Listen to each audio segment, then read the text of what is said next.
नमस्ते दोस्तों, मेरे चैनल में आपका स्वागत है।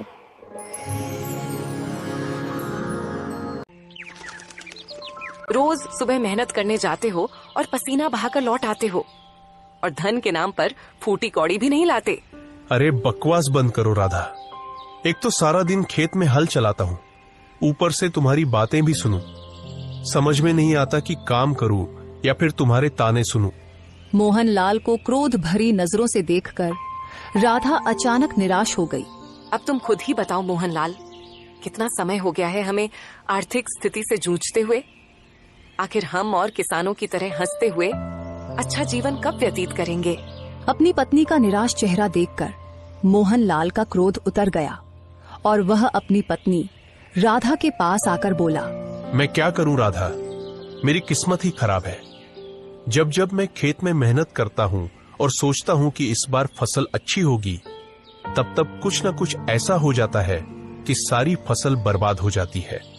और ऊपर से अब मैं उस जमींदार का कर्जदार भी बन गया हूं।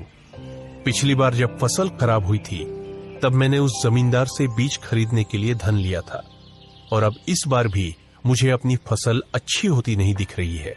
सारा का सारा दोष तुम्हारी जमीन का है, वरना और किसानों की फसलें क्यों अच्छी होती हैं?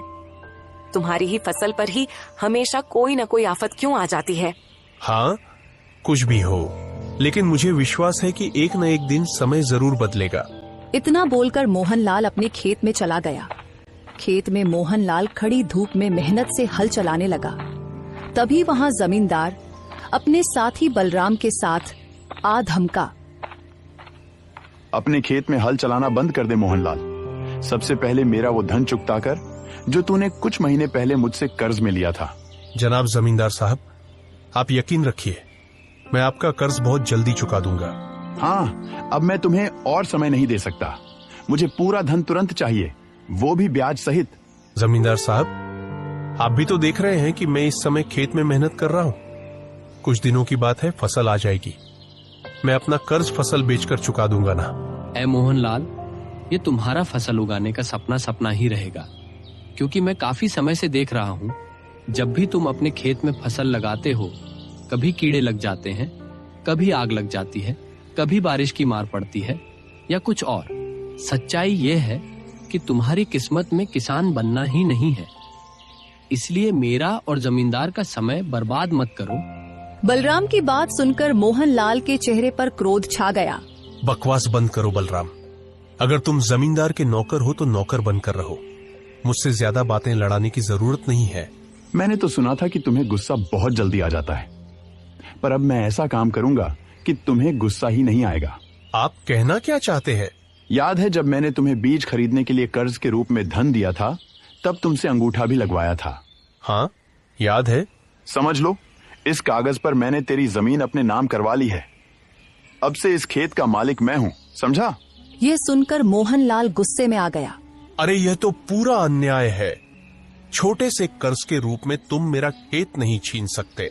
अरे बलराम, बस बहुत हो गया। इसे अपने ही खेत से जोर जोर से धक्का मारकर बाहर निकालो। बलराम ने मोहनलाल को उसके ही खेत से धक्का देकर बाहर निकाल दिया। मोहनलाल उदास होकर अपने घर चला गया। उसकी आंखों में गुस्सा और अपमान की आग जल रही थी। क्या हुआ? आपका चेहरा इतना उदास क्यों है? और आप समय से पहले ही खेत से वापस कैसे आ गए? राधा, जमींदार ने मेरे साथ बेईमानी की है। उसने मेरा खेत मुझसे छीन लिया।